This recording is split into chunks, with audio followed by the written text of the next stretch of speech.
এর মধ্যে থেকে যে ধরনের প্রশ্ন আমাদের করতে হবে সেইগুলো নিয়ে আমরা তো ডিসকাস করব, কিন্তু তার আগে একটু basic concept about acid base salt আমাদের সেটা জেনে রাখা দরকার। অ্যাসিড কাকে বলে, বেস কাকে বলে এবং সল্ট কাকে বলে। মাথায় রাখবে যে অ্যাসিড হচ্ছে এমন একটা পদার্থ বা এমন একটা যৌগ বা এমন একটা কম্পাউন্ড, তুমি যাই বলো, যেটা জলের মধ্যে দিলে এইচ প্লাস আয়ন ছাড়ে, এটা হচ্ছে অ্যাসিড। আর বেস হচ্ছে যেটা OH মাইনাস আয়ন ছাড়ে, এবং অ্যাসিড এবং বেস পরস্পর বিক্রিয়া করে যেটি উৎপন্ন করে সেটা হচ্ছে লবণ ও জল। অ্যাসিড এবং বেসের বিক্রিয়ার মানেই হচ্ছে সেটা লবণ এবং জল তার উৎপন্ন করবে। এটা হচ্ছে প্রথম কথা অ্যাসিড বেস সল্টের। তাহলে অ্যাসিড বলতে আমরা কি বুঝি সেটাকে আমরা একটু দেখে নিই। অ্যাসিড হচ্ছে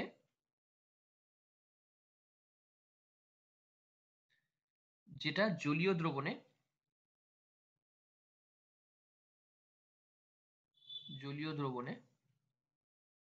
এইচ প্লাস আয়ন ছাড়ে। মানে তোমার কাছে ভিনিগার আছে, বা ধরো তোমার কাছে মিউরিটিক অ্যাসিড আছে, বা যাই অ্যাসিড থাক না কেন, সেটা জলের মধ্যে দিয়ে দিলে ওই অ্যাসিডটা এইচ প্লাস আয়নটা জলের মধ্যে ছাড়তে থাকবে। মানে এটা ধরো কন্টেনার, তুমি বাইরে থেকে একটু ভিনিগার বা যাই হোক H2SO4 দিলে, ঢেলে দিলে এখান থেকে ওপর থেকে জলের মধ্যে যেটা দেখা যাবে সেটা হচ্ছে এরকম। যেহেতু জলের মধ্যে এইচ প্লাস আয়ন ছাড়ছে, তাই ওপর থেকে যেটা তুমি ঢালছো সেটাকে আমরা বলবো হচ্ছে অ্যাসিড।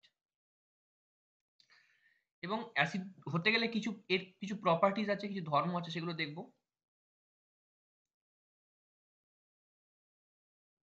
কি কি প্রপার্টিজ আছে? এক নম্বর হচ্ছে ব্লু লিটমাসকে রেড করে।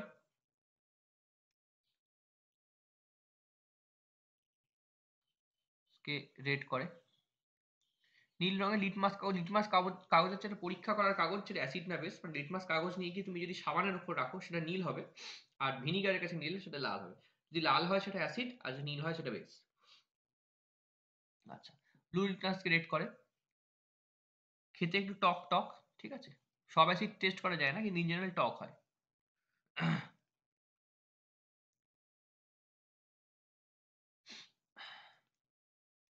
ঠিক আছে। Contains H plus ion.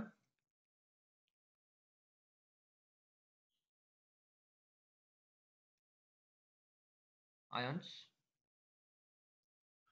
আচ্ছা, 4 নম্বরটা খুব ইম্পর্টেন্ট। ইট ডোনেটস প্রোটন।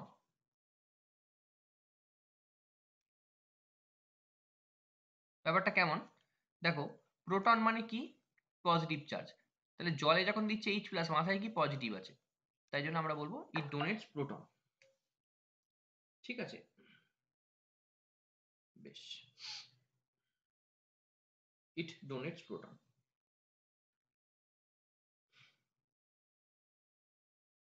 আচ্ছা,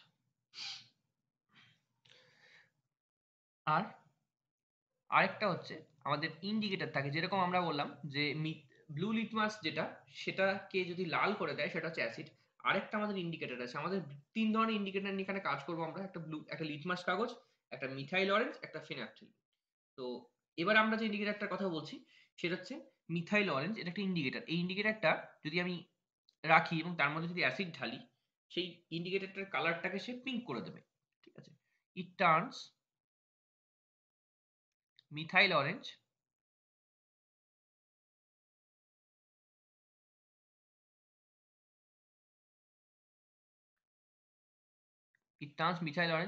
into a pink color. এইটা।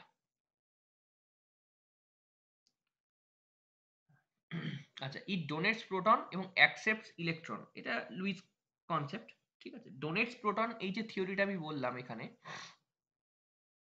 এই থিওরিটার নাম হচ্ছে, মানে যখন কোন একটা আমাদের পদার্থ হোক বা যাই, সেটা প্রোটন ডোনেট করতে পারে, ডোনেট করার ক্ষমতা থাকে, তার মানে তার অ্যাসিডিটির ধর্ম আছে।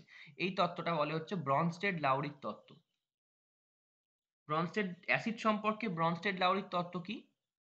যে ইট ডোনেটস প্রোটন, মানে এইচ সেল তুমি যদি দাও, তাহলে এইচ জলে যখন দেবে, এইচ প্লাস সেল মাইনাসে ভাঙবে। বা ধরো H2SO4 যদি দাও, এইচ প্লাস প্লাস SO4 মাইনাসে ভাঙবে। এই যে ভেঙে যাওয়ার প্রবণতা প্লাস আকারে, মানে প্রোটন দিতে পারছি। ঠিক আছে। এই তত্ত্বটা হচ্ছে ব্রনস্টেড লাউরির। এই তত্ত্বটা দিয়েছেন। তাহলে প্রোটন যে দিতে পারবে, আর ইলেকট্রন অ্যাকসেপ্ট করতে পারবে। তাহলে ইট মানে ইলেকট্রনস অ্যাকসেপ্টার বলতে পারি আমরা ঘুরিয়ে। প্রোটন ডোনেট করবে এবং ইলেকট্রনকে অ্যাকসেপ্ট করবে। এই কনসেপ্টটা হচ্ছে লুইস লুইস কনসেপ্ট। এখান থেকে এইটুকুন জানলেই যথেষ্ট, ঠিক আছে। মানে কোন একটা আমাদের যৌগ, ঠিক আছে, সেইটা জলে গিয়ে H প্লাস আয়ন ত্যাগ করে দিচ্ছে, সেইটা হচ্ছে অ্যাসিড। আচ্ছা, জলীয় দ্রবণ H প্লাস আয়ন ত্যাগ করে, এই যে কনসেপ্টটা, এই কনসেপ্টটা হচ্ছে আরহেনিয়াসের।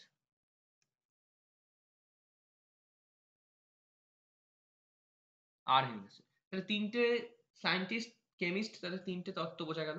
এবার এক্সাম্পল দিয়ে একটু দেখি কিভাবে জলের তারা ডিসোসিয়েশন করছে। যেমন ধরা যাক একটা অ্যাসিড আছে, হ্যাঁ একটা অ্যাসিড আছে, যেমন ধরো H2SO4 আছে, H2SO4 আছে। এইবার আমি উভমুখী অ্যারো দিচ্ছি, কারণ প্রত্যেকটা বিক্রিয়ায় কেমিস্ট্রিতে অধিকাংশটা উভমুখী হয়। এটা কিভাবে ভাঙে? H plus plus SO4 minus, ঠিক আছে। এই যে বিয়োজনটা হলো H plus plus plus SO4 2 minus, SO4 2 minus, এই যে বিয়োজনটা হলো, এই বিয়োজনটা হওয়ার ফলে আমি যা দেখতে পেলাম সেটা হচ্ছে H প্লাস আয়নটা বেরিয়ে এলো, যেটা জলের মধ্যে ঘুরছে, আর SO4 2 মাইনাস। তাহলে H প্লাস আয়ন ত্যাগ দেওয়ার ক্ষমতা রয়েছে কারণ H2SO4, তাইও অ্যাসিড। সিমিলারলি HCl নাও, তুমি যদি HCl নাও, এটা যখন ডিসোসিয়েশন করবে জলের মধ্যে, ঠিক আছে, H plus plus Cl minus, তাহলে এখানে H প্লাস বেরিয়ে যাওয়ার ক্ষমতা থাকে। তুমি অ্যাসিটিক অ্যাসিড নাও, মানে মৃদু অ্যাসিড নাও, তাহলে এই CH3COOH নাও, এটা যখন জলের মধ্যে ডিসোসিয়েট করবে তখন হচ্ছে CH3COO minus plus H plus. তাহলে দুটো কম্পোনেন্ট, একটা CH3CO মাইনাস, একটা H প্লাস, প্রত্যেকটারই দেখো একটা করে H প্লাস রয়েছে, তাই এগুলো প্রত্যেকটাই হচ্ছে অ্যাসিড। বেশ, আচ্ছা, মৃদু অ্যাসিড যেটা, এর মধ্যে মৃদু অ্যাসিড কোনটা? এটা হচ্ছে মৃদু অ্যাসিড। মৃদু অ্যাসিড কেন? যদি তীব্র অ্যাসিড হতো আমরা তো আর খাওয়াতে ব্যবহার করতাম না, আমরা কিন্তু ভিনিগারকে খাওয়াতে ব্যবহার করি, তাই জন্য এটা কিন্তু মৃদু অ্যাসিড, ঠিক আছে। বেশি স্ট্রং অ্যাসিড যদি আমরা খেয়ে নিই, ভেতরটা জ্বলে যাবে, পুড়ে যাবে, তাই না? সেই জন্য আমরা মৃদু অ্যাসিডকে ব্যবহার করছি, তাই অ্যাসিডিক অ্যাসিড হচ্ছে মৃদু অ্যাসিড, খাওয়ার পারপাসে ব্যবহার হয়। আচ্ছা, এরপরে আরেকটা যেটা ডিসোসিয়েশন হবে, আমি যেটা বলবো, যেটা হচ্ছে তীব্র অ্যাসিড গুলো, তীব্র অ্যাসিড সম্পূর্ণ বিয়োজিত হয় জলে, জলে বিয়োজিত হয়।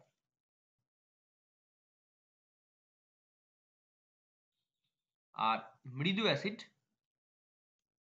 আংশিক বিয়োজিত হয়,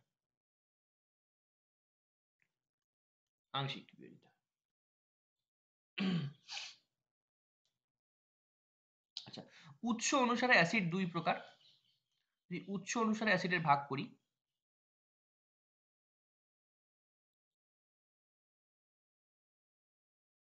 অ্যাসিড, এটাকে আমরা দুটো ভাগে ভাগ করতে পারবো। একটাকে বলবো হচ্ছে আমরা খনিজ অ্যাসিড বা অজৈব অ্যাসিড, অজৈব অবলিক এটা খনিজ, আর এটা হচ্ছে জৈব অর্থাৎ organic,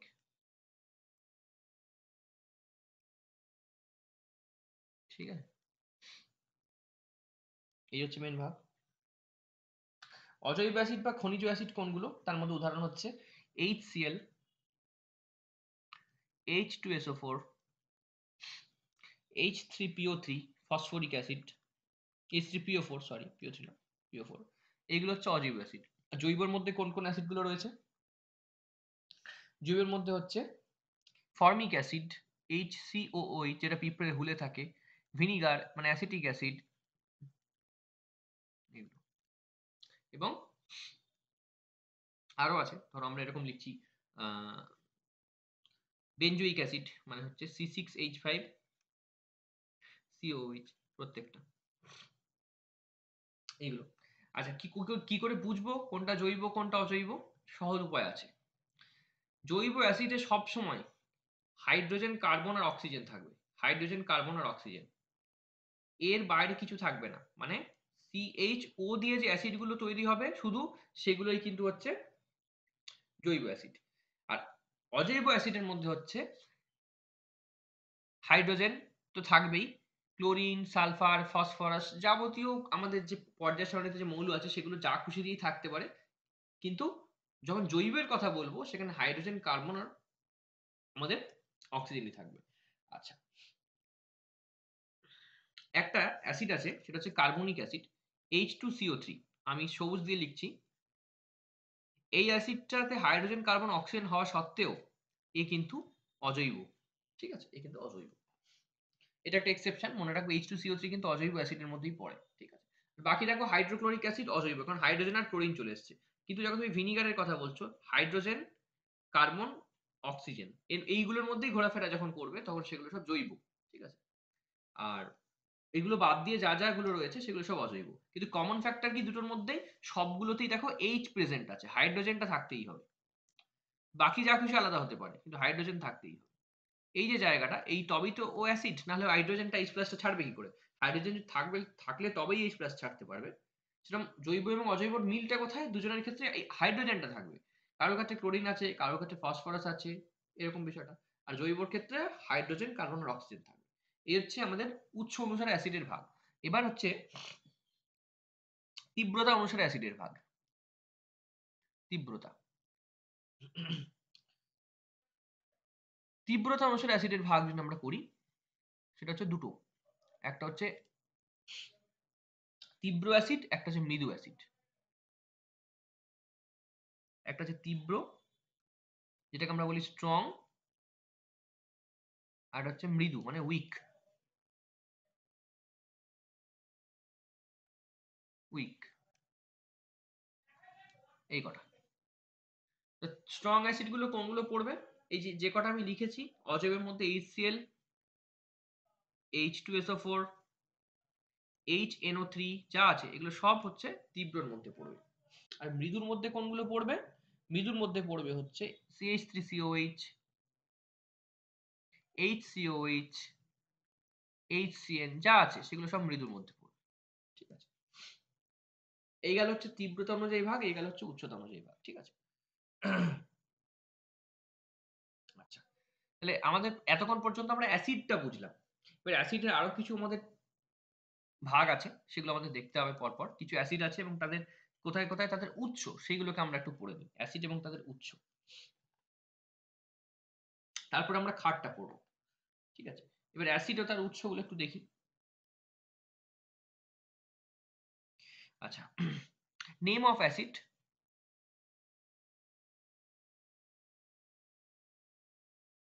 acids and source. Source, প্রথম অ্যাসিড হচ্ছে ফর্মিক অ্যাসিড। ফর্মিক অ্যাসিড, এর উৎস কোথায়? পিঁপড়ের হুল, মৌমাছির হুল, ভীমরুলের হুল, যেগুলো ইনসেক্টস, ঠিক আছে, তার স্ট্রিং এ থাকে। ঠিক আছে, তাহলে রেড অ্যান্টস এমনি পিঁপড়ে আমি লিখে রাখছি। ঠিক আছে, যেগুলো যেগুলো ফর্মুলা মনে রাখার দরকার সেগুলো আমি লিখছি। এটা হচ্ছে HCOH। এই ফর্মিক অ্যাসিডের আরেকটা নাম হচ্ছে মিথানোইক অ্যাসিড, কারণ একটাই কার্বন আছে না, মিথানোইক অ্যাসিড। মিথ মানে একটা কার্বন, মিথানোইক অ্যাসিড। দুই হচ্ছে সাইট্রিক অ্যাসিড।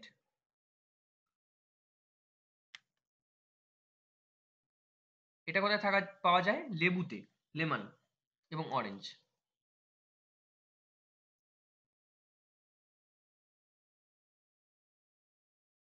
বেশ, 3 নম্বর কি? Lactic acid, lactose. তাহলে কোথায় পাবো আমরা? মিল্ক। এটা কোথায় পাওয়া যায়? এটা পাওয়া যায় হচ্ছে মিল্ক। অ্যাসেটিক অ্যাসিড, যেটা আমরা ভিনিগার বলে বুঝি সেটাই, যেটা হচ্ছে vinegar. Tartaric acid, tartaric acid. Tartaric acid কোথায় পাওয়া যায়? সেটা হচ্ছে মেনলি তেঁতুল বা আঙুর এগুলোতে, ঠিক আছে? গ্রেপস, তেঁতুল। আচ্ছা, HCl এর উৎস কোথায় আমরা যদি শরীরে বলি? সেটা হচ্ছে HCl এর যদি উৎস বলি সেটা হচ্ছে গ্যাস্ট্রিক জুস, মানে আমাদের পাকস্থলী থেকে নির্গত হয়, ঠিক আছে?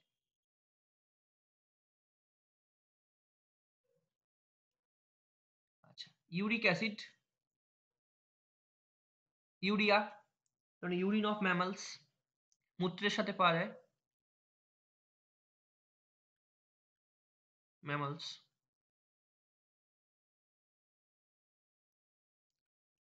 আচ্ছা, কার্বনিক অ্যাসিড,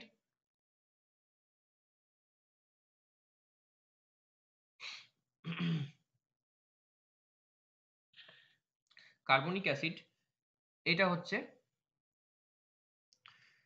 সোডা ওয়াটার, যেগুলো আমরা কোক টোক খাই সেগুলো দেখতে পাওয়া যায় এটা। আচ্ছা, বেশ। এবার অ্যাসিডের কিছু টাইপের আমরা বিক্রিয়া একটু লিখে নেব, সাম রিয়াকশনস। সেগুলোর মধ্যে হচ্ছে, দেখো,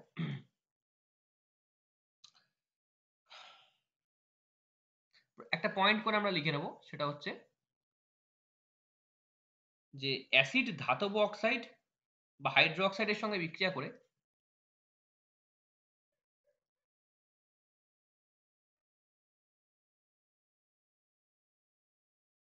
বা হাইড্রো অক্সাইডের সঙ্গে বিক্রিয়া করে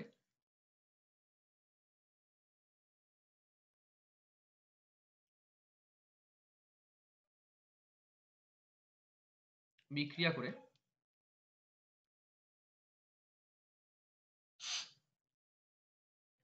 লবণ ও জল সৃষ্টি করে।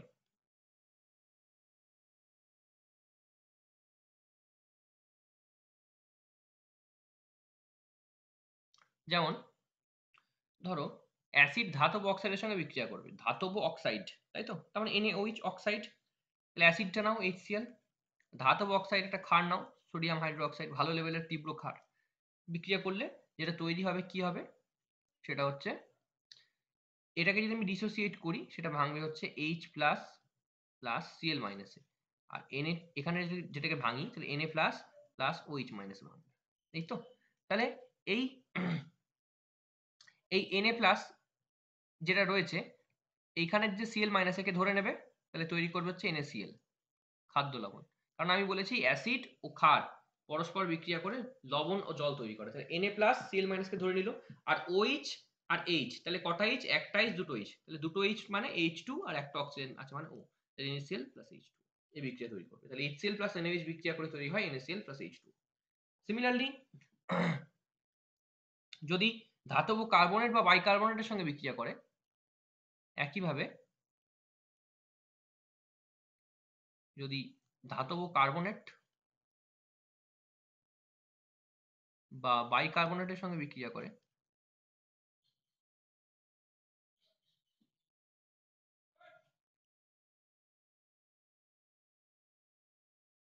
বিক্রিয়া করে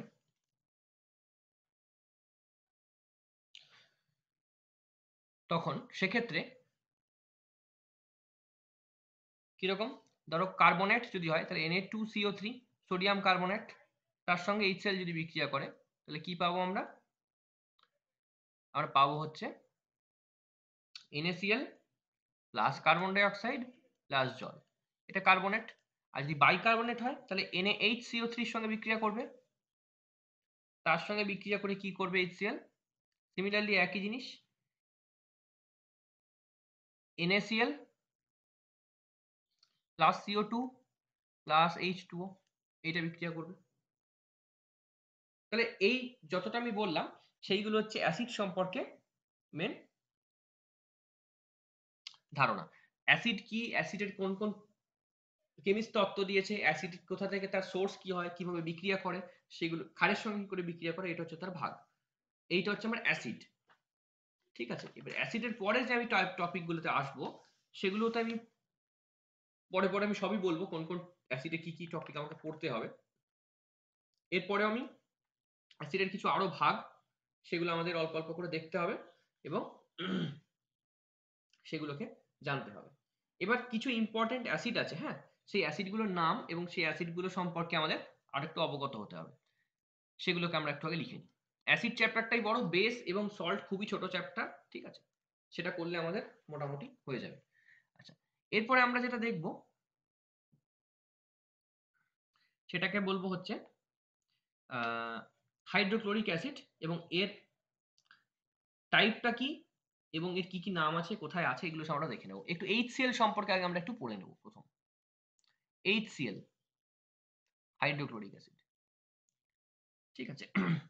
হাইড্রোক্লোরিক অ্যাসিড মানে হাইড্রোজেন আছে আর ক্লোরিন আছে, তাই ক্লোরিক অ্যাসিড, এটা রইল আমার। তো হাইড্রোক্লোরিক অ্যাসিডের আরেকটা কি নাম আছে, হচ্ছে muriatic acid, muriatic acid.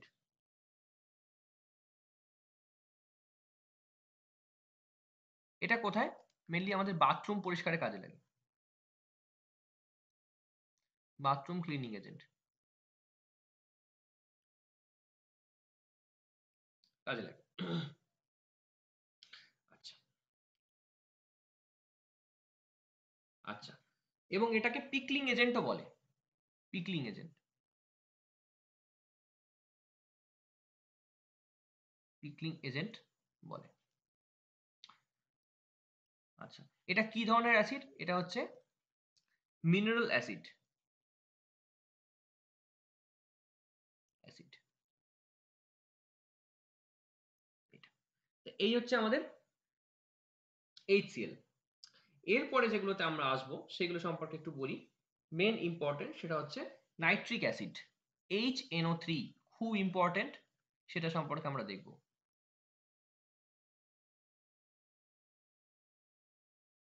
HNO3, এটার নাম হচ্ছে নাইট্রিক অ্যাসিড।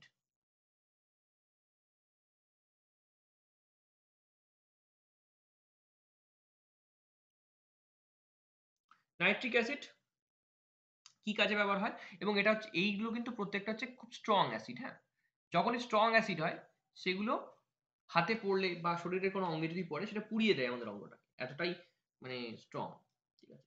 এটা কি কাজে লাগে?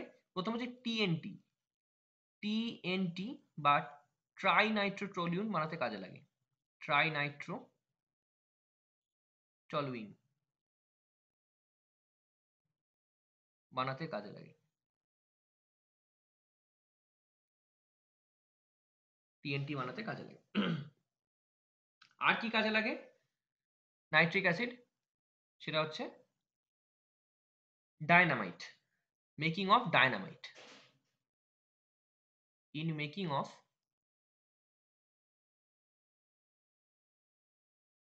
অফ ডায়নামাইট,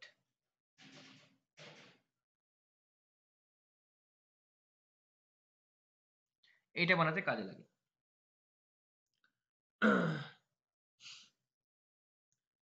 আচ্ছা, এই ডায়নামাইটকে একটা নামে ডাকা হয়, সেটা হচ্ছে নাইট্রো গ্লিসারিন।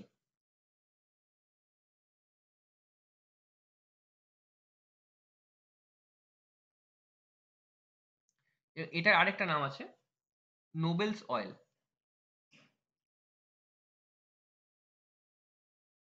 Novels oil. আচ্ছা, এবং অ্যাসিড রেনে কিন্তু এর উপস্থিতি লক্ষ্য করা যায়, অ্যাসিড রেনে এর উপস্থিতি, এর প্রেজেন্স আছে, থাকে। এই হচ্ছে HNO3। আচ্ছা, এরপরে যেটা সম্পর্কে আমরা পড়বো ইন জেনারেল সেটা হচ্ছে H2SO4, H2SO4,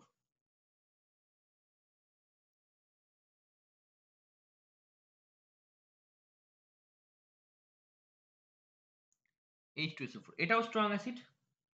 এটা কি তৈরি ব্যবহার হয়? ফটকিরি বা অ্যালার্ম তৈরিতে ব্যবহার হয়, in manufacturing of alarm,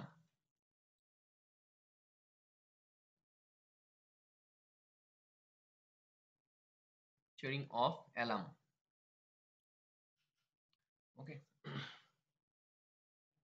in manufacturing of অ্যালম।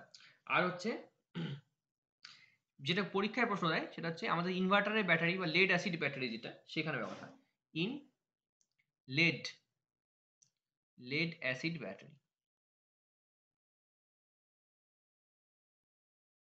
এখানে ব্যবহার হয়। এইটা পরীক্ষায় জিজ্ঞেস করে যে অ্যাসিডে মানে অ্যাসিড ব্যাটারিতে কোন অ্যাসিড থাকে, সেটা হচ্ছে লেড অ্যাসিড ব্যাটারি। ঠিক আছে, আচ্ছা বেশ। আচ্ছা, এটাকে বলা হয় হচ্ছে জাইরোস্কোপিক সাবস্টেন্স, সরি জাইরোস্কোপিক না, hygroscopic substance. Hygroscopic hygroscopic substance মানে জল শোষণ করে নেয়। মানে যেখানটা পড়বে সেখানটা পুরো কালো হয়ে যাবে, কারণ জল থাকলে তবেই তো কালার থাকবে। যেমন কাঠের একটা রং আছে, তুমি কাঠের মধ্যে যদি একটু H2SO দিয়ে দাও দেখবে কাঠের ওই অংশটা কালো হয়ে গেছে, কারণ ওই কাঠের ওই অংশ থেকে জলটা শোষণ করে দিয়েছে। মানে জল শোষণ করে।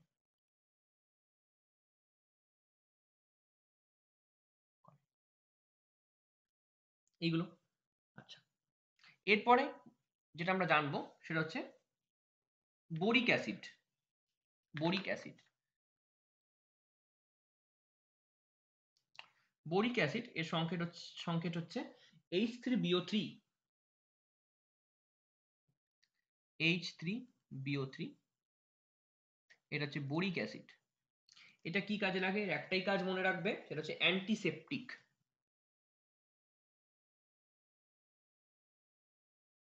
Antiseptic boric acid. আচ্ছা, এরপরে যেটা পড়বো সেটা হচ্ছে ফসফরিক অ্যাসিড। এটা BO3, হ্যাঁ PO3 না, এটা BO3। এবার পড়বো ফসফরিক অ্যাসিড, সেটা H3PO3। ঠিক আছে, আচ্ছা।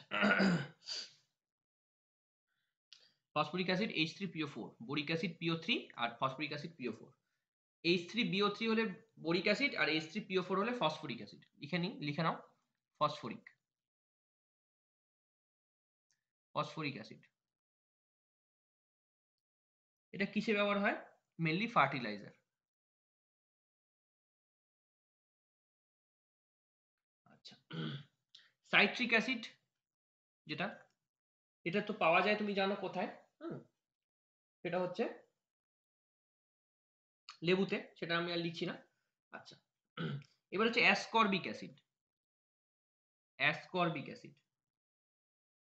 এটাও একটা অ্যাসিড, কিন্তু এইটা মজা হচ্ছে অ্যাসিড হলেও এটা হচ্ছে সোর্স অফ ভিটামিন সি। কারণ ভিটামিন সি এর রাসায়নিক নাম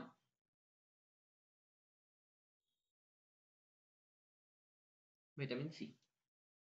এই হচ্ছে আমাদের মেনলি অ্যাসিডের জায়গাগুলো, কোন কোনগুলো আমাদের ইম্পর্টেন্ট। আচ্ছা, এরপর কিছু আমাদের অ্যাসিড সম্পর্কে আরো কিছু তথ্য আছে, সেগুলো জানতে হবে। সেই ইনফরমেশনগুলো আমি দিয়ে দিচ্ছি, সেগুলোকে আমরা হেডিং করছি যে এক নজরে বলে।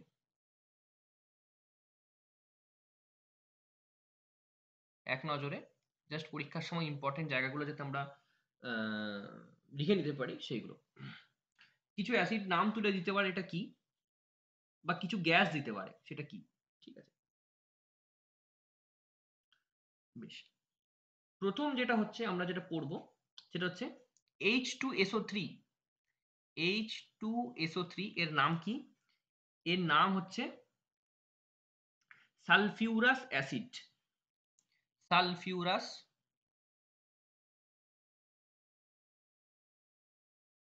অ্যাসিড। H2SO5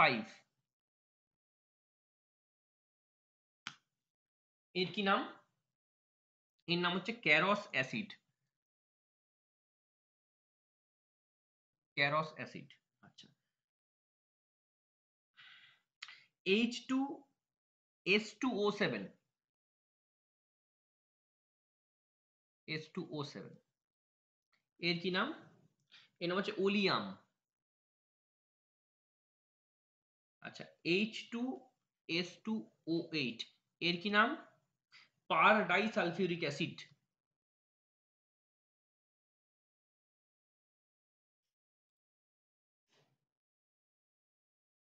অ্যাসিড এটা পার ডাইসালফিউরিক অ্যাসিড। আচ্ছা, একটা গ্যাস কার্বন ডাই অক্সাইড, এ কিন্তু অ্যাসিড না বেস বলা যাবে? বলা যাবে। কেন? কারণ কার্বন ডাই অক্সাইড থেকেই কিন্তু তৈরি হয় হচ্ছে H2CO3। তাহলে সে তো নিজে অ্যাসিড, তাহলে এর করসপন্ডিং যে গ্যাসটা সেও কিন্তু অ্যাসিড। তাই কার্বন ডাই অক্সাইড কিন্তু turns blue litmus into red. Blue litmus into red.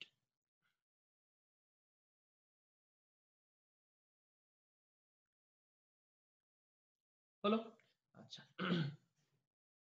আচ্ছা, H2SO4 যেটা আমরা পড়েছি সেটা সালফিউরিক অ্যাসিড, এর নামটা হচ্ছে oil of vitriol. Oil of vitriol. তো এই হচ্ছে আমাদের মেন অ্যাসিড সম্পর্কে ধারণা। এরপরে আমরা যেগুলোতে চলে যাব সেইগুলো হচ্ছে ক্ষার। ক্ষারটা পড়বো এবং ক্ষারক পড়বো। আচ্ছা, এর আগে যেটা আমরা আগে পড়েছি সেটা আরেকবার একটু দেখে নিই। সেটা হচ্ছে অ্যাকুয়া রিজিয়া। এটা একটু পড়ে নিই যে অ্যাকুয়া রিজিয়া জিনিসটা কি, কারণ এখান থেকে প্রশ্ন আসে। অ্যাকুয়া রিজিয়া, রিজিয়া এর আরেকটা নাম হচ্ছে or royal water. Royal water দিয়েও প্রশ্ন দিতে পারে।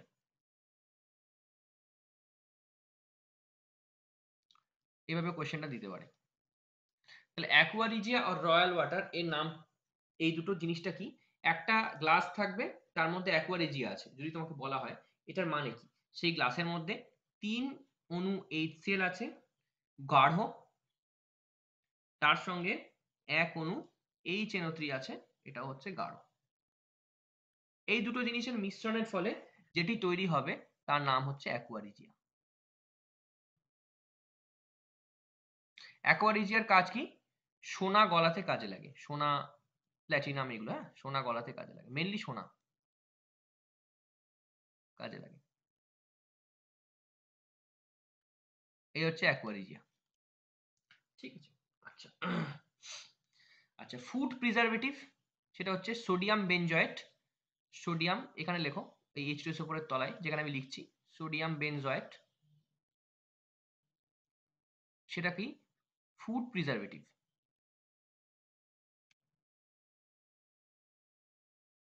এতক্ষণ পর্যন্ত অ্যাসিড সম্পর্কে যা বললাম, এর বাইরে আর অ্যাসিড কিছু পড়ার দরকার নেই। অ্যাসিড এখানেই শেষ। এরপরে আমরা যেটা পড়বো সেটা হচ্ছে ক্ষার বা বেস। বেস।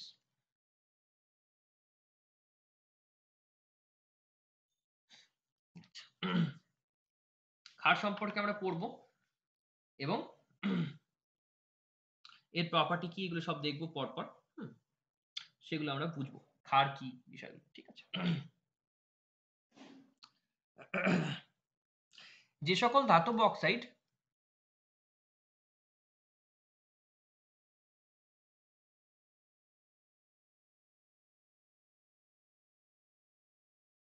যে সকল ধাতব অক্সাইড এবং ধাতব hydro oxide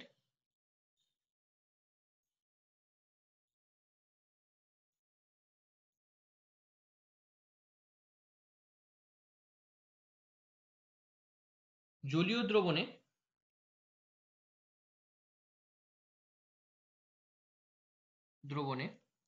OH minus ion ত্যাগ করে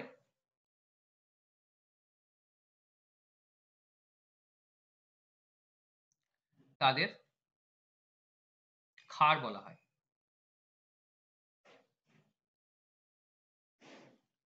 ক্ষার বলা হয়। আচ্ছা, যেমন NaOH,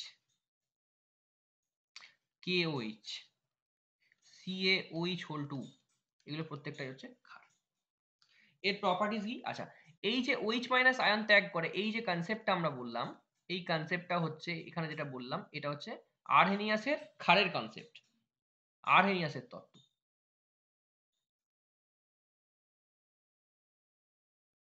নিয়াস তত্ত্ব ক্ষারের জন্য। এর প্রপার্টিজ কি? বেসি, প্রথমে আগে কিছু প্রপার্টি পড়ি বেসের, তারপর কোনটা কার আমরা দেখছি।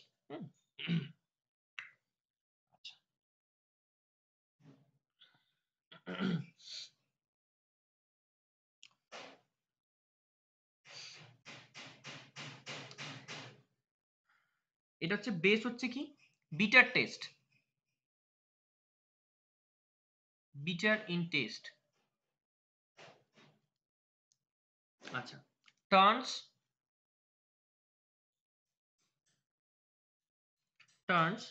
Red litmus in blue.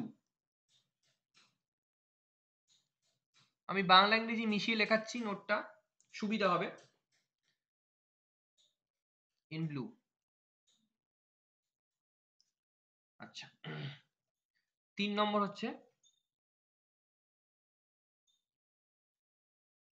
Turns methyl orange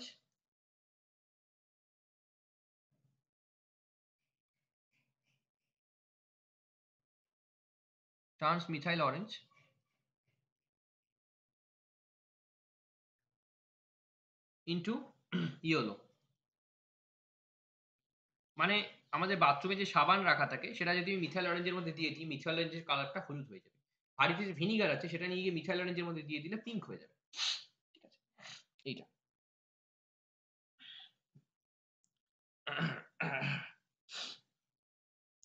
বেশ।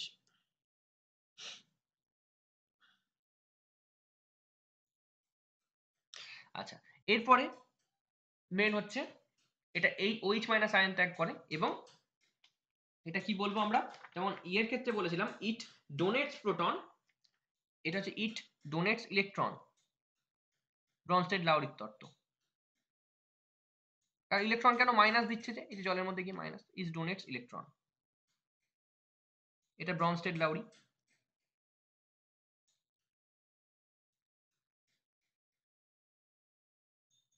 ঠিক আছে, এই হচ্ছে ক্ষারের সাধারণ ধারণা। এবার আমরা যেটা বলবো সেটা হচ্ছে সিম্পল ফান্ডা, সেটা হচ্ছে ক্ষার ও ক্ষারকের মধ্যে কি পার্থক্য, ক্ষার কোনটা আর ক্ষারক কোনটা। ঠিক আছে, এটা পড়বো। একটা ছোট্ট পার্থক্য দেখলেই বুঝে যাবে, একটা পার্থক্য মনে রাখবো তাহলেই আমাদের হয়ে যাবে।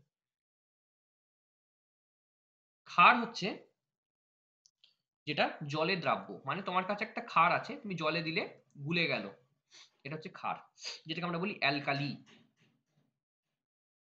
আর ক্ষারক কি, ক্ষারক কি জলে দ্রাব্য নয়, দ্রাব্য নয়। কিন্তু দুটোতেই, দুটোর মিল কোথায়, দুটোর মিল কোথায়, দুটোই কিন্তু এই সবকটা থিওরিকে ফলো করে। ব্লু লিটমাসকে, রেড লিটমাসকে ব্লু করে, মিথাইল অরেঞ্জকে ইয়েলো করে, বিটার টেস্ট সবগুলি সেম, শুধু আলাদা হচ্ছে একটা ক্ষার আছে তোমার বাম হাতে, ডান হাতে আছে ক্ষারক। দুটোকেই এক গ্লাস জলের মধ্যে দিয়ে দিলে দেখলে ক্ষারটা জলে ধুলে গেল, ক্ষারকটা গুললো না। বাকি সমস্ত 4টে পয়েন্ট মিলে যাবে, কিন্তু এই পয়েন্টটা মিলবে না। এটি হচ্ছে ক্ষার ও ক্ষারকের মধ্যে পার্থক্য। ক্ষারের একটা উদাহরণ দিই,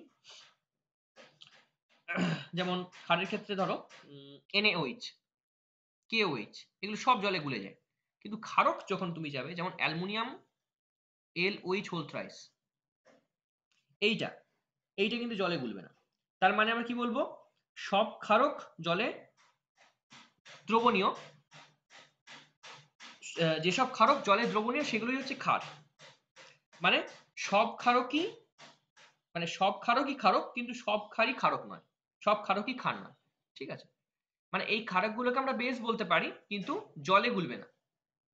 যখনই জলে গুলবে না সেটাকে আমরা বলে দেবো হচ্ছে ক্ষারক, আর যখন জলে গুলে যাবে সেটাকে বলে দেবো হচ্ছে বেস বা অ্যালকালি। এই হচ্ছে মেন পার্থক্য। আচ্ছা,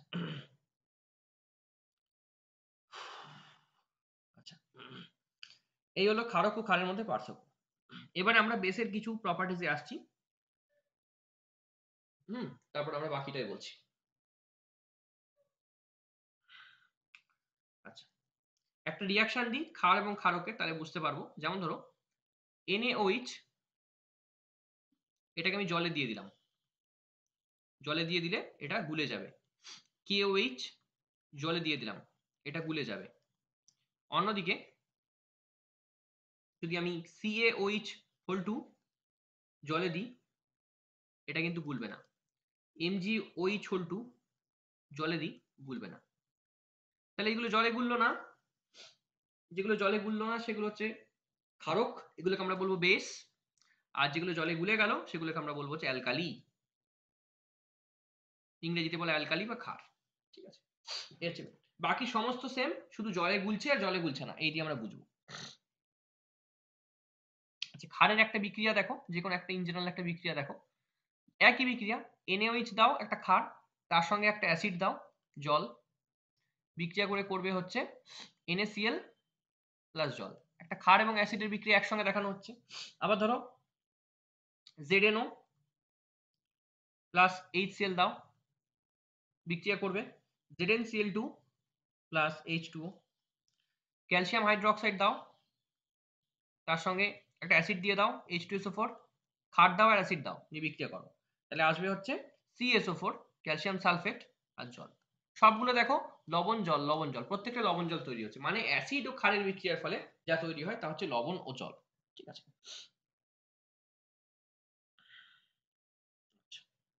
এই হচ্ছে আমাদের বেস কনসেপ্ট। এবার কিছু বেস সম্পর্কে আমরা জানবো এবং আমরা তাদের থেকে আমরা একটা টেবিল করে নেবো এবং আইডিয়াগুলো করবো বেস বিষয়টা কি। যেমন ধরো হেডিং করতে পারি আমরা এইভাবে, যে নেম, অ্যাসিডের নাম থাকবে আমার এদিকে, chemical name,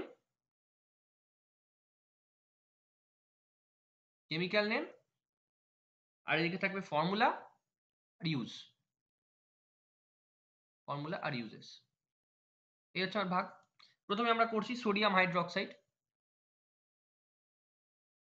sodium hydroxide,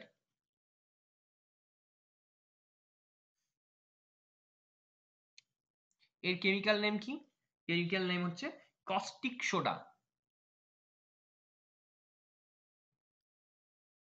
formula কি? ফর্মুলা কি? ফর্মুলা হচ্ছে NaOH। ইউজ কি হয়? কাপড় কাচার সাবান, কাপড় কাচার সাবান। আচ্ছা, এরপরে আমরা যাচ্ছি পটাশিয়াম হাইড্রোক্সাইড,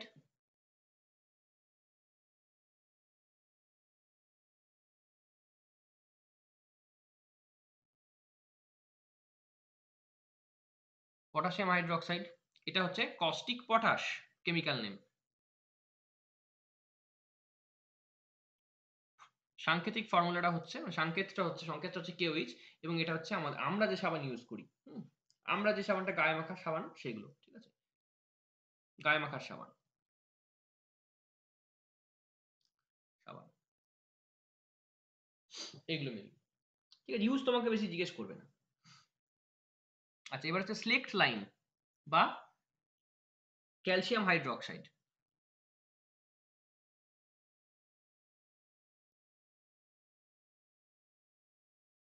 একে বলা হয় হচ্ছে স্লেক্ট লাইম, স্লেক্ট লাইম, এর সংকেত হচ্ছে CaOH2। এটা হচ্ছে মেনলি ব্যবহার হয় ব্লিচিং পাউডার তৈরিতে। এটাকে আমরা বলি হচ্ছে white ash, white ash, white ash নয়, সরি, এটা আমরা বলি, এক মিনিট, হোয়াইট অ্যাশ এটা নয়, এটা মেনলি ব্যবহার হয় ব্লিচিং পাউডারের ক্ষেত্রে, টু মেক ব্লিচিং পাউডার। আচ্ছা, এবার হচ্ছে ম্যাগনেসিয়াম হাইড্রোক্সাইড।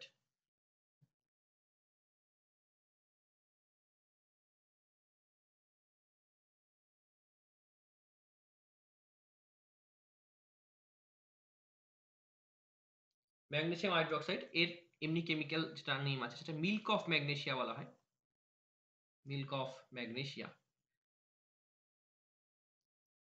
এটার ফর্মুলা হচ্ছে MgOH2। এটা হচ্ছে অ্যান্টাসিড।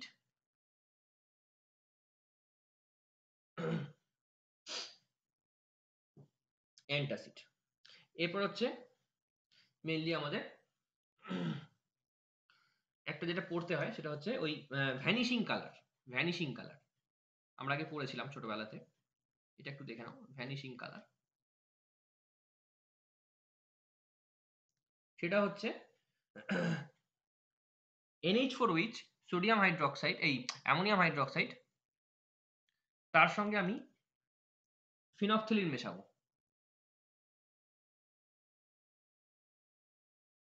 এটা একটা ইন্ডিকেটর।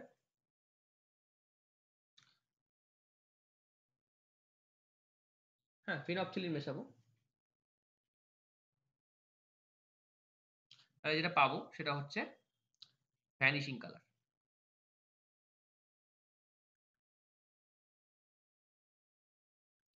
এই এই হচ্ছে আমার বেস, বেসের ইন জেনারেল ধারণা। এর ছাড়াও বেসের আরো অনেক কিছু জিনিস আছে, সেগুলো নিয়ে আমরা একটু বলবো, সেগুলো আমাদের বুঝতে হবে। আচ্ছা,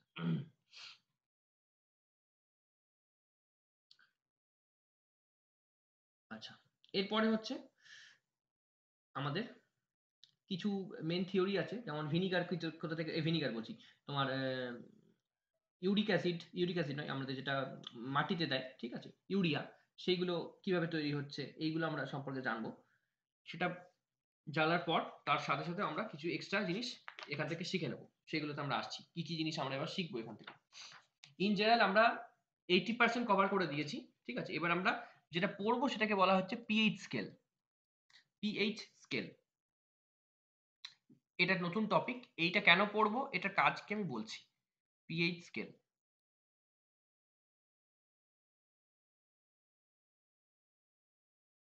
পিএইচ স্কেল, পিএইচ স্কেলের কাজটা কি?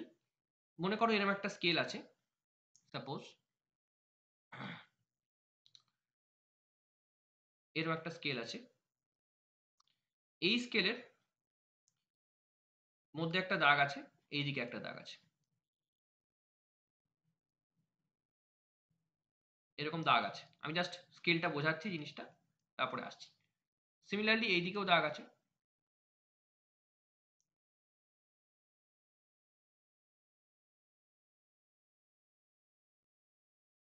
এগুলোকে আমরা একটু সাদাটাকে ব্লু করে দিই, তাহলে বলতে সুবিধা হবে কেন ব্লু করছি।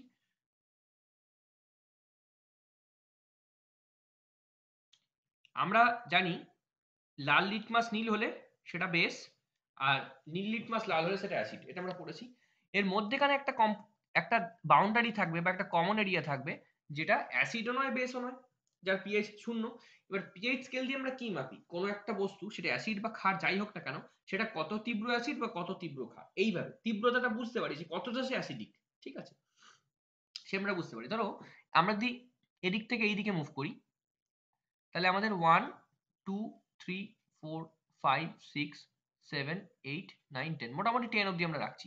মানে 0 থেকে যত আমি ডান দিকে 10-এর দিকে যাব, হুম, মানে পিএইচ এর ভ্যালু যত এদিক থেকে এদিকে যাবে তত কিন্তু অ্যাসিডিটি বাড়বে।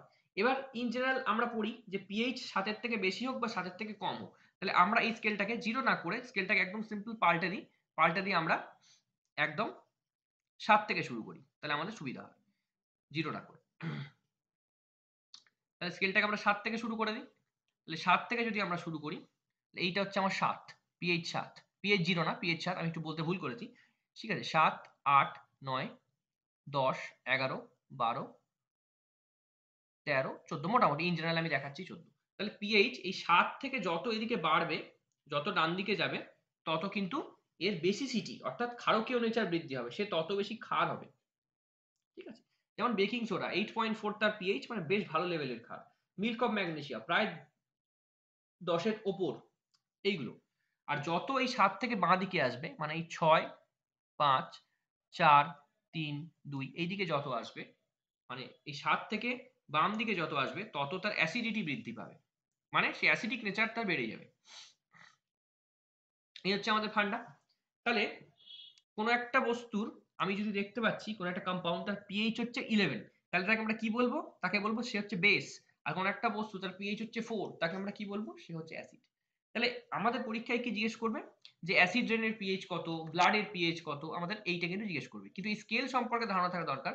স্কেল শুরু হয় 7 থেকে, এবং বাকিটা ডান দিকে যত বাড়তে থাকবে, মানে গ্রেটার দ্যান 7 হলে হচ্ছে অ্যাসিড, আর হচ্ছে এই গ্রেটার দ্যান 7 হলে হচ্ছে বেস, আর লেস দ্যান 7 হলে হচ্ছে অ্যাসিড। তাহলে এখানটা আমরা একটু লিখে নিই, পিএইচ যদি গ্রেটার দ্যান 7 হয়, তাহলে সেটাকে আমরা বলবো হচ্ছে এর বেসিসিটি বা বেসিক ক্যারেক্টার বৃদ্ধি পাবে, এটা বেসিক নেচার ইনক্রিজ করবে। আর পিএইচ যদি লেস দ্যান 7 হয়, তাহলে অ্যাসিডিক নেচার ইনক্রিজ করবে, বেসিক নেচার ইনক্রিজ করবে আর অ্যাসিডিক নেচার ইনক্রিজ করবে। আর পিএইচ যদি ইকুয়াল টু 7 হয়, তাহলে আমরা বলবো হচ্ছে নিউট্রাল। এই হচ্ছে পিএইচ এর ধারণা। এবার আমরা টেবিলটা করে নিই। টেবিল করে নিলে আমরা বুঝতে পারবো যে পিএইচ কার ভ্যালু কত কি, তাই মোটামুটি আমাদের একটা আইডিয়া হয়ে যাবে। পিএইচ টেবিলগুলো আমরা একটু দেখে নিই ঝটঝট করে।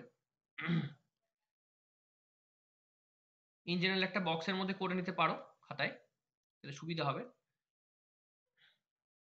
বেশ, আচ্ছা, গাঢ় বা যেগুলো আর কি মানে অনেকটা বেশি যাদের পিএইচ ভ্যালু সেগুলো একটা দিকে, এবং যেগুলো কম সেগুলো একটা দিকে আমরা করতে পারি। বাচ্চা আমরা একসাথে মিক্স করে নিই। সেটা হচ্ছে লেমন জুস, মানে লেবুর রস যেটা, ঠিক আছে, লেমন জুস এটা হচ্ছে 2.2 থেকে 2.4 অব্দি যায়। ভিনিগার, ভিনিগার এটা কত? 3.0। আচ্ছা, 3.0। আচ্ছা, মোটামুটি যেগুলো পরীক্ষায় দেয় আমি সেগুলো লিখছি। হিউম্যান ব্লাড, হিউম্যান ব্লাড 7.36 থেকে 7.42। আচ্ছা, অ্যাসিড রেন 5.6, তাহলে বেশ ভালো লেভেলের কিন্তু অম্ল রয়েছে অ্যাসিড রেনে, অম্ল ক্যারেক্টার রয়েছে। আচ্ছা, ওয়াশিং সোডা, ওয়াশিং সোডা এটা হচ্ছে 9.0। আচ্ছা, ammonia, household ammonia, household ammonia এইটা কিন্তু হচ্ছে 12.0 হাউসহোল্ড অ্যামোনিয়া। আচ্ছা, আচ্ছা, 1 m কনসেন্ট্রেটেড NaOH এটা হচ্ছে একদম পিওর 14, পিওর বেস একবারে, ঠিক আছে, 14 এটা থাকে। আচ্ছা, বেকিং সোডা, বেকিং সোডা এটাতে থাকে হচ্ছে 8.4। আচ্ছা, যেটা আমাদের পাকস্থলীতে থাকে সেখানে কত থাকে? প্রায় 2.2, তাই তো। HCl ইন আমাদের যে পাকস্থলীতে যেটা থাকে সেটা কত? সেটা হচ্ছে 2.2 এর কাছে, 2.2 বা 2.4 এরকম কাছাকাছি থাকে একটা, ঠিক আছে, এটা মোটামুটি। আচ্ছা, তো এইগুলো মোটামুটি আমরা জানবো। আচ্ছা, সফট ড্রিঙ্কস, সফট ড্রিঙ্কস ওই 5. সফট ড্রিঙ্কস 4.5 থেকে 5.4 এর মতো থাকে, 4.5 থেকে 5. মোটামুটি এগুলো থাকে, ঠিক আছে। এই হচ্ছে আমাদের বেস এবং পিএইচ সম্পর্কে ধারণা। এরপরে যে আমরা টপিকটায় যাব সেটা হচ্ছে সল্ট, সল্ট সম্পর্কে আমরা পড়বো এরপরে। আচ্ছা, সল্ট সম্পর্কে আমরা একটু পড়বো। তারপরে আমরা সল্ট পড়ার পর আমরা নির্দেশক সম্পর্কে একটু জানবো, ঠিক আছে, এবং বাফার দ্রবণ কি এটা একটু জেনে নেবো, তাহলেই হয়ে যাবে। বেশ, সল্ট এবার আমরা একটু পড়ে নিই। অ্যাসিড এবং ক্ষারের বিক্রিয়ার ফলে যা তৈরি হয় তাকে সল্ট বলে। সিম্পল কথা। Salts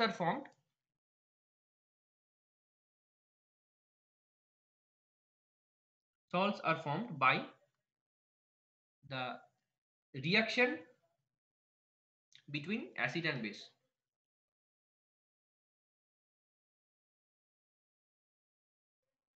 Between acid and base এই হচ্ছে আমাদের সল্ট। যেমন আমরা প্রথম থেকে যে বিক্রিয়া লিখছি NaOH প্লাস HCl, এটা হচ্ছে NaCl প্লাস জল। তাহলে স্ট্রং অ্যাসিড স্ট্রং বেস, এটা স্ট্রং মানে কনসেন্ট্রেটেড সি লিখতে পারি বা গাঢ় লিখতে পারো বাংলায়। তাতে কি তৈরি হচ্ছে? লবণ প্লাস জল, এটা তৈরি হচ্ছে। এবারে আমরা যে লবণ খাই সেটা হচ্ছে আয়োডাইজড NaCl, ঠিক আছে। এই NaCl যেটা আমরা খাই সেটা হচ্ছে খাদ্য লবণ বলি। এবার সল্ট সম্পর্কে বলছি, খাদ্য লবণ। এবং এটা এই NaCl আমরা যখন হসপিটালে অসুস্থ হই আমাদের যে হাতে স্যালাইন দেয় সেইখানে কতটা থাকে সেই পরিমাণটা জিজ্ঞেস করে পরীক্ষা, আমি সেটা লিখে দিচ্ছি। স্যালাইন ওয়াটারেও কিন্তু NaCl থাকে, ওয়াটারে 0.9% NaCl থাকে, ওকে। তারপর হচ্ছে পটাশিয়াম নাইট্রেট, খুব ইম্পর্টেন্ট। পটাশিয়াম নাইট্রেট,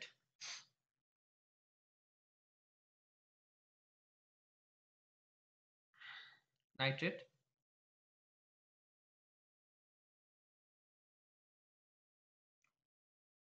এটা কোথায় থাকে? সেটা হচ্ছে গান পাউডারে থাকে, গান পাউডার, গান পাউডার। আচ্ছা, এরপরে সোডিয়াম বেনজয়েট আমি আগেই বলে দিয়েছি, এটা একটা লবণ হলেও আমি বলে দিয়েছিলাম আগেই, সোডিয়াম বেনজয়েট। এটা হচ্ছে ফুড প্রিজারভেটিভ, ফুড প্রিজার্ভেশনে কাজ করে। আচ্ছা, সোডিয়াম আয়োডাইড গলগণ্ড প্রতিরোধ ব্যবহার হয় এই লবণটা, তাই জন্য আমাদের আয়োডাইজ লবণ খেতে বলে। সেটা হচ্ছে to prevent goitre.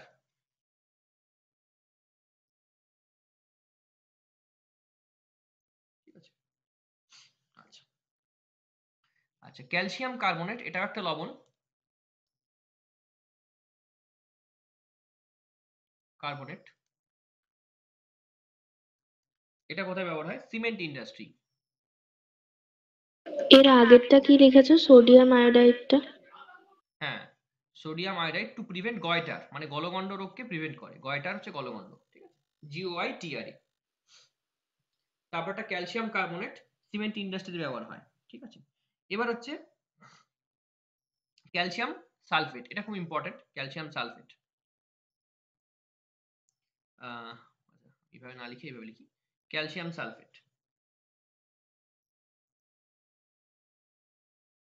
Calcium sulphate.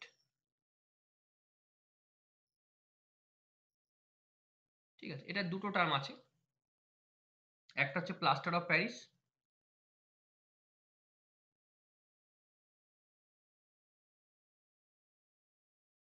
আর এটা হচ্ছে জিপসাম, জিপসাম,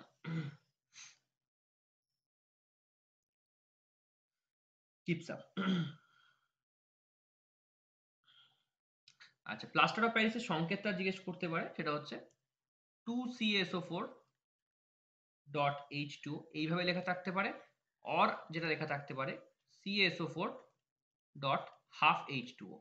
যে কোনো টুটা যদি সামনে থাকে তখন জলের আগে এক থাকবে, আর যদি টুটা যদি পরে লেখে না লেখে তাহলে হচ্ছে জলের আগে হাফ থাকবে। মনে করো টুটাকে যদি কমন নিই তাহলে CSO4.12H2, সেরকম বিষয়। আর জিপসামের সংকেত কি? সেম একই জিনিস, CSO4, CSO4.2H2। কিন্তু আলাদা দেখো, এখানে 2CSO4.H2O আর এখানে CSO4.H2, একটু আলাদা হয়ে গেলেই কিন্তু প্লাস্টার অফ প্যারিস থেকে জিপসাম হয়ে যাবে। ভালো করে এই সংকেতটা দেখে নেবে, খুব ইম্পর্টেন্ট, জিপসাম আর প্লাস্টার অফ প্যারিস। ঠিক আছে, ভালো করে দেখবে। ঠিক আছে, ব্লিচিং পাউডারের সংকেত কি বলো?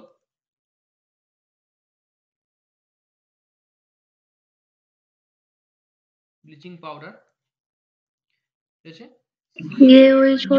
না ব্লিচিং পাউডার CaOClCl না, ও আচ্ছা। তাই না? বাথরুম পরিষ্কার ব্যবহার হয় ব্লিচিং পাউডার। ব্লিচিং পাউডারের থেকে যে তীব্র গন্ধটা বেরিয়ে আসে কোন গ্যাসের জন্য আসে? ক্লোরিন। হ্যাঁ, সেটা হচ্ছে ক্লোরিনের জন্য, ক্লোরিনের জন্য। বেশ, এবারে যেটা পড়বো সেটা হচ্ছে বোরাক্স। বোরিক অ্যাসিড পড়েছিলাম, এবার পড়বো হচ্ছে বোরাক্স। বোরাক্স, বোরাক্স কি? বোরাক্স হচ্ছে যে একটা সল্ট আছে, তোমার খাদ্য লবণ থাকতে পারে, জিপসাম যা খুশি থাকতে পারে, সেটা টেস্ট করতে আমাদের কিন্তু বোরাক্স বা সোহাগার প্রয়োজন পড়ে। বা সোনা, সোনা টেস্টের ক্ষেত্রে, সোনা গলানো অনেক ক্ষেত্রে বোরাক্স লাগে। ঠিক আছে, এর সংকেত হচ্ছে Na2B4O7। হুম, যে কোনো সল্ট ল্যাবে টেস্ট করতে লাগে।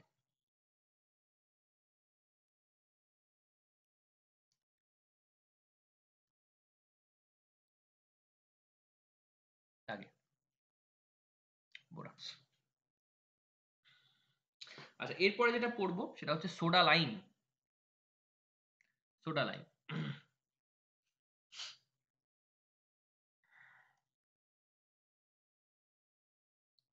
Soda lime.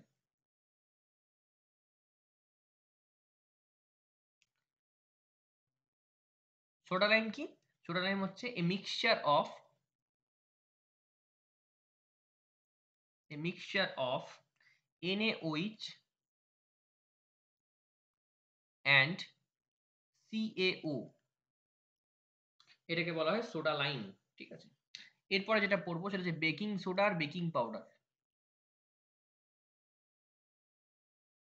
বেকিং সোডা সেটা কি? সেটা হচ্ছে NaHCO3 জলীয় দ্রবণ। NaHCO3 এটাকে AQ লিখতে হয়, অ্যাকুয়াস বা জলীয় দ্রবণ। আর বেকিং পাউডার কি? বেকিং পাউডার সেটা হচ্ছে NaHCO3 জলীয় দ্রবণ তো রইলই, মানে বেকিং সোডা তো আমার রইলই, AQ মানে অ্যাকুয়াস, হ্যাঁ, তার সঙ্গে আমরা একটু টার্টারিক অ্যাসিড মিশিয়ে দেবো। টার্টারিক অ্যাসিড মানে C4H6O6, এটাকে আমরা বলি টার্টারিক অ্যাসিড।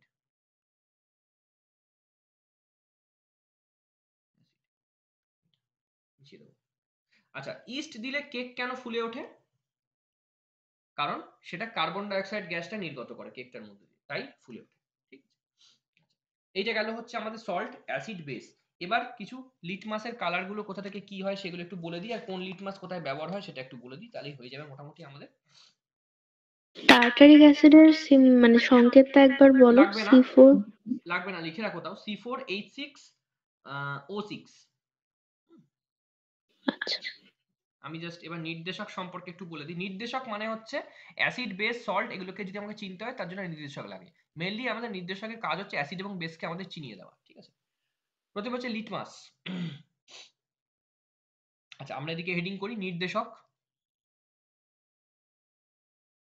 এদিকে করি হচ্ছে বর্ণ মানে কালার, এদিকে হচ্ছে অ্যাসিডে, এদিকে করি হচ্ছে ক্ষার। চারটে আমরা ভাগ করলাম। বেশ, প্রথম নির্দেশক কি নেব? লিটমাস। ইন জেনারেল পেপারটার দিকে যদি তাকাও, সেটা কিন্তু হচ্ছে হালকা বেগুনি, হালকা বেগুনি। তুমি বাজার থেকে কিনে নিয়ে এলে বেগুনি দেখবে, তবে অ্যাসিডে দিলে সেটা লাল হবে, ক্ষারে দিলে নীল হবে, ব্লু। আচ্ছা, এবার হচ্ছে ফেনপথ্যালিন। ফেনপথ্যালিন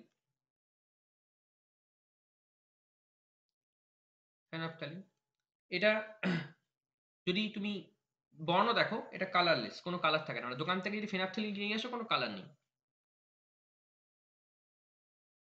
কালারলেস। অ্যাসিডে দিলে কি হবে? কালারলেস, অ্যাসিডে কোনো কালার দেয় না।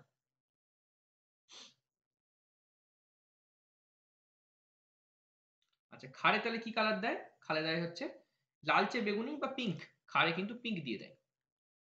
ঠিক আছে, বা লালচে বেগুনি দেয় অনেক ক্ষেত্রে। আচ্ছা, এবার হচ্ছে মিথাইল অরেঞ্জ।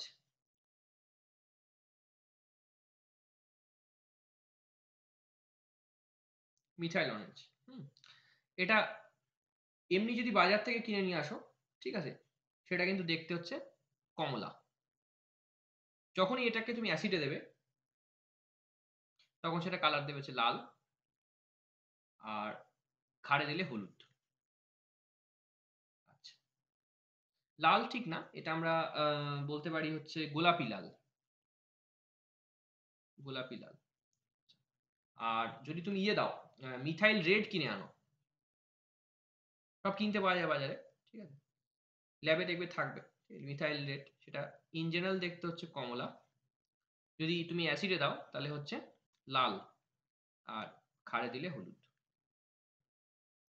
এই হচ্ছে নির্দেশক কোথায় কি কালার দেয় তা। ঠিক আছে, আচ্ছা,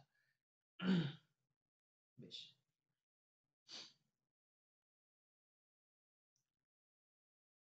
মোটামুটি আমাদের ইন জেনারেল আমরা করলাম। এবারে কোন নির্দেশক, ঠিক আছে, কোন নির্দেশক কি আমরা কিসে ব্যবহার করব সেটা আমরা দেখছি। ঠিক আছে, যেমন ধরো যদি কোন একটা বিক্রিয়া হয় তীব্র অ্যাসিড আর মৃদু ক্ষার, তীব্র অ্যাসিড মৃদু ক্ষার, ঠিক আছে, বা তীব্র অ্যাসিড তীব্র ক্ষার, যাই হোক, মোটামুটি তীব্র অ্যাসিড মৃদু ক্ষার যদি হয় আমার, তাহলে আমরা কোন নির্দেশক ব্যবহার করব? তীব্র অ্যাসিড মৃদু ক্ষার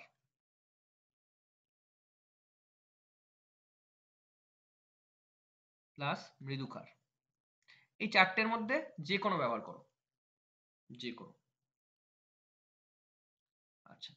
যদি আমাদের হয় তীব্র অ্যাসিড প্লাস আচ্ছা তীব্র অ্যাসিড না লিখে তুমি এটা লেখো হচ্ছে আচ্ছা মৃদু অ্যাসিড, মৃদু অ্যাসিড প্লাস মৃদু ক্ষার, মৃদু ক্ষার যদি করো তাহলে আমরা যেটা ব্যবহার করব সেটা হচ্ছে কোনো নির্দেশকই দেয় না ভালো ফল, কোনো নির্দেশকই হয় না। মানে তুমি ভিনিগার নিয়েছো তার সঙ্গে একটা মৃদু ক্ষার নিয়ে নিয়েছো, ভ্যালু হবে না, ঠিক আছে? কোনো নির্দেশকই রেজাল্ট দেখাবে না, দেবে না। মানে আমি একটা বিক্রিয়া করছি মৃদু অ্যাসিড মৃদু ক্ষার, আমি বুঝতেই পারবো না সেটা বিক্রিয়াটা হচ্ছে, কারণ লিটমাস বা কোনো মিথাইল কেউ কালার দেবে না, ঠিক আছে? এবার হচ্ছে আচ্ছা এই হচ্ছে মেন। বেশ, মৃদু অ্যাসিড তীব্র ক্ষার, এটা যদি নাও মৃদু অ্যাসিড তীব্র ক্ষার, সেটা হচ্ছে ফেনাপথেলিন।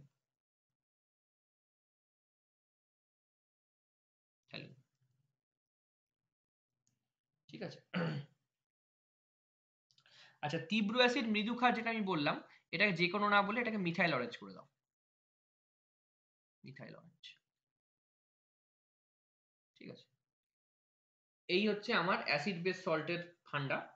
আচ্ছা এর সাথে সাথে যেগুলো দু একটা জিনিস, আর একটা জিনিসই পড়ে আছে যেগুলো আমরা বাস্তব লাইফে জিজ্ঞেস করি, আমি মৌখিকভাবেই বলে দিচ্ছি আর লেখাচ্ছি না। সেটা হচ্ছে চায়ের পাতায় কোন অ্যাসিড থাকে, সেটা হচ্ছে ট্যানিক অ্যাসিড। কফিতে কি থাকে, ক্যাফেন। আচ্ছা টার্টারিক অ্যাসিডের মেন সোর্স কোথায়, তেঁতুল। আচ্ছা স্পিনাচ, এটা কেন স্পিনাচ, যেটা পালং শাক, সেখানে কি থাকে, অক্সালিক অ্যাসিড থাকে। ঠিক আছে, এই জিনিসগুলো সেগুলো মোটামুটি একটু জেনে রাখবে, তাহলেই হয়ে যাবে।